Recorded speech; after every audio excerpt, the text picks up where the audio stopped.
Dainik Bhaskar faces criticism over a post that objectifies India's women IPS officers. Dainik Bhaskar releases a post of 20 of India's most sexiest IPS officers.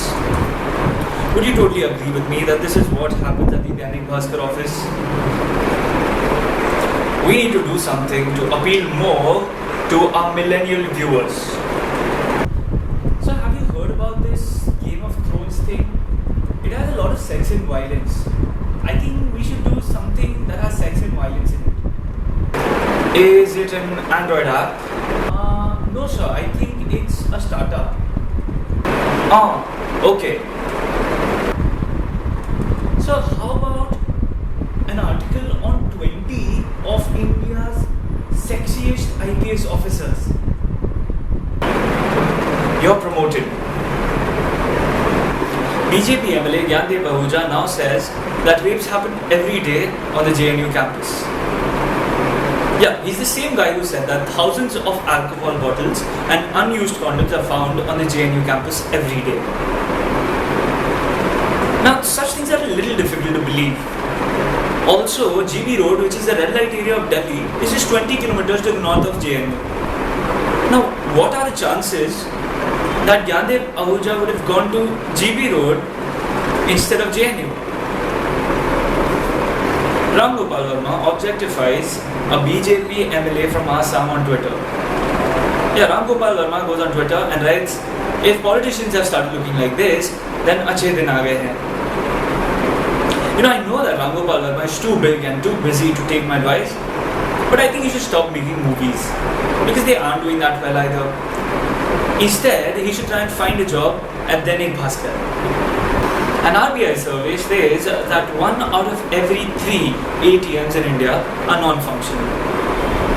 Now I'm just intrigued to know what really happens at this every third ATM. Is it really used by homeless people as a shelter? Or is it the place where newlyweds go for their honeymoon? Or is it the place where heartbroken guys come to smoke and they also leave behind the phone number of their ex-girlfriends on the wall? Indian Express says that Housefull 3 mocks the disabled. Now I've not seen this movie, but what Indian Express is saying is true, then I have only one thing to say to Ritesh Deshmukh. That although the differently abled have not really scored 35,000 runs for India, or they've not really sung songs for India for 70 years, I'm truly shocked. Disrespect is not cool, and neither is funny. Over 91,000 litres of liquor has been seized in Bihar after the ban. Now this is not really surprising, because I think when the ban was imposed, most of the people did not really know about it. They were probably hungover at the time. Don't you think this would have happened? Sir, दारू पीना ban है. अरे दूध, तो beef ban हुआ है. दारू तो अभी चालू है. 1 अप्रैल से दारू भी बैन हो गया है. अरे साला, मांझी तो धोखा दे दिया रे. सीएम नीतीश कुमार है. अच्छा, अब तुम कहेगा कि अटल बिहारी वाजपेयी प्रधानमंत्री नहीं है. सर, आप पियो. थोड़ा गौमूत्र भी मिक्स कर लेना, ज़्यादा चढ़ेगा.